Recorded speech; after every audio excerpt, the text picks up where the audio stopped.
What's happening, folks? Back with another reaction, back with some more Donna Summer. Thank you again to Scott for sending this and a live album that we'll go through after this. This being Endless Summer, her greatest hits compilation, or one of her greatest hits compilations. And the next track in the playlist is Could It Be Magic?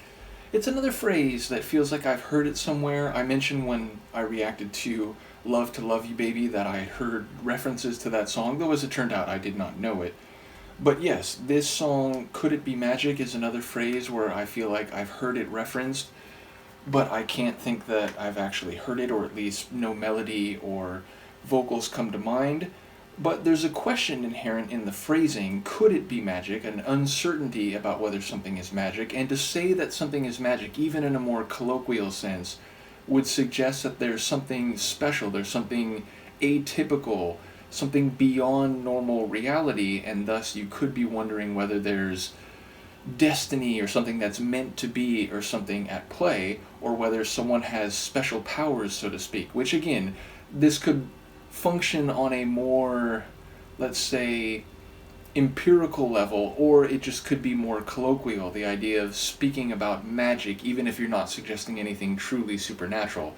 Either way, given people's comments about her being the queen of disco, I wonder whether this will be disco, though as I remember the first track on the compilation was not really that, and people said that it was a bit outside of what she's mostly known for, so I wouldn't be surprised if there's other tunes like that across the course of this compilation, so I guess we'll just find out. This is Donna Summer, the tune is Could It Be Magic, and it's included on her Endless Summer Greatest Hits compilation.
song's really building. It's starting to crescendo right as it gets faded there. I wonder if there's a longer mix.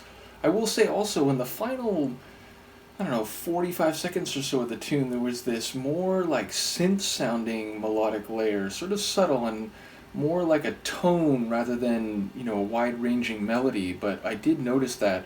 Otherwise, it sounds very much like a lot of disco compositions I've heard, though perhaps with more instrumentation, meaning we get that disco beat, we get that funky guitar, that waka waka kind of guitar, but there was also some strings, there were some layered sonics, which it felt like there was like a backing choral sort of sonic, which I don't know if that's, layering of Donna's voice or whether there were some backing singers, but there was also like a like normal piano kind of keyboard line, but then also like an organ line too, and maybe that's what that tone near the end was.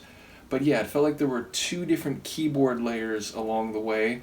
And yeah, like it sounds like this is about a relationship. I do feel like there's a few lines in there that the way they start, they maybe are a bit in the double entendre territory, and then the rest of the sentence plays out and it feels like it's more of an emotional understanding. But again, I think there's a few lines in there that are functioning on two levels. So, given the vocal she did at the beginning of the tune and the way, again, some of the lines have a setup and then they play out in a way that is perhaps like a broader meaning, I think there probably is some intention to that. I think there's some conceptualization that, like, it's about intimacy in both respects of the term.